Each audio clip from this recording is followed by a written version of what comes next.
Hello everyone, welcome to this review of Fahrenheit 451 by Ray Bradbury.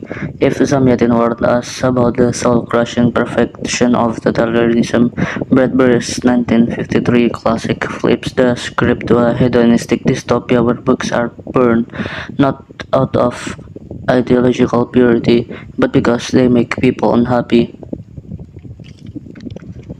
The slim novel is poetic, urgent, and terrifyingly prescient, influencing everything from book bans to debates on media overload.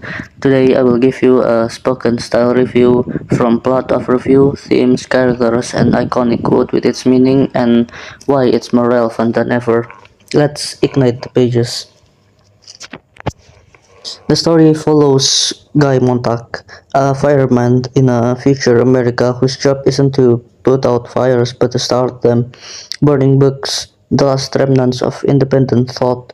He lives a comfortable life with his wife Mildred, zoned out on wall sites, TV parlors, and seashell radios. Montag takes pride in his work until a chance encounter with his curious teenage neighbor, Clarice McLean, who asks simple, profound questions like, "Are you happy?" Soon after, a traumatic call involving a hidden library shakes him further.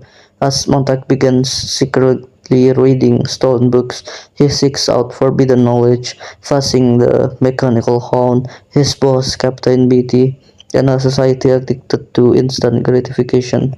Bradbury wrote this in just 9 days on a rented typewriter in a library basement, fueled by anger over McCarthy era censorship and the rise of televisions. Its lyrical prose, full of sensory metaphors and rhythmic sentences, elevates it beyond typical sci-fi.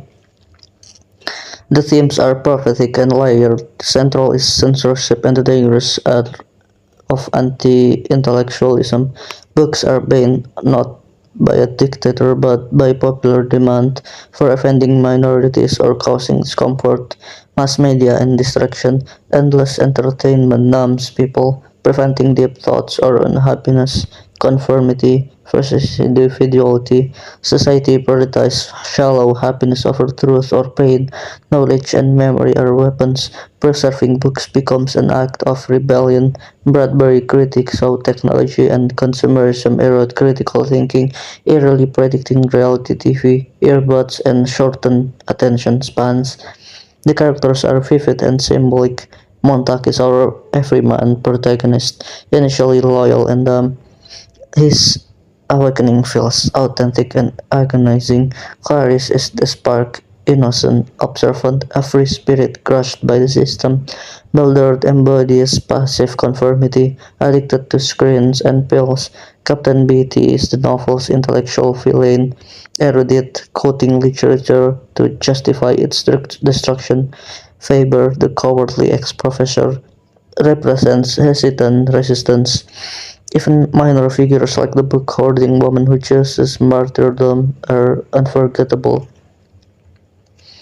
One of the most iconic passages and a line that chills every reader is Captain Beatty's explanation, "We must all be alike, not everyone born free and equal, as the Constitution says, but everyone made equal, each man in the image of every other. Then all are happy, for there are no mountains to make them cower, to judge themselves against." But the true standard quote, often cited as the heart of the book, is, "It was pleasure to burn." This opening line refers to Montag's initial joy in torching books, the sensual thrills of flames, kerosene, and destruction.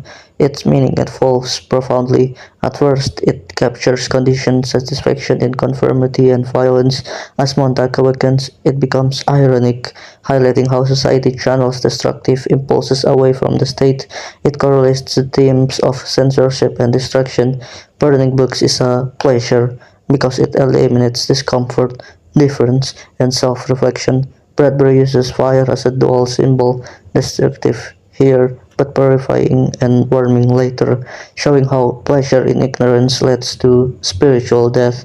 What makes Fahrenheit 451 a masterpiece is its beauty amid horror. Bradbury's language is poetic fireworks, pages burst with imagery of phoenixes, salamanders, and thieves. more optimistic than many dystopias. It ends with hope for rebirth. Francis Truffaut's 1966 film adaptation captures its visual poetry well. In conclusion, Fahrenheit 4051 is an urgent, timeless warning that's sadly evergreen. Book challenges rise, screens dominate, critical thinking wanes, short, accessible, and profound. It's essential reading. Grab the 60th anniversary edition with Bradbury's insightful coda. Thanks for listening. When's the last time a book made you unhappy in the best way? Share below. Until next time, keep reading dangerously.